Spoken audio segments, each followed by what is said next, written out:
You heard that right. Here, the dead are given to vultures. This is called a sky burial, a Tibetan funeral tradition that's been practiced for centuries. Instead of being buried or cremated, the body is offered to vultures as a final act of giving. Because in Tibetan belief, the body is just a vessel. The soul?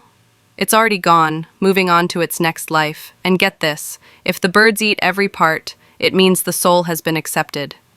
It may sound disturbing to us, but to them, it's the highest honor, returning the body back to nature.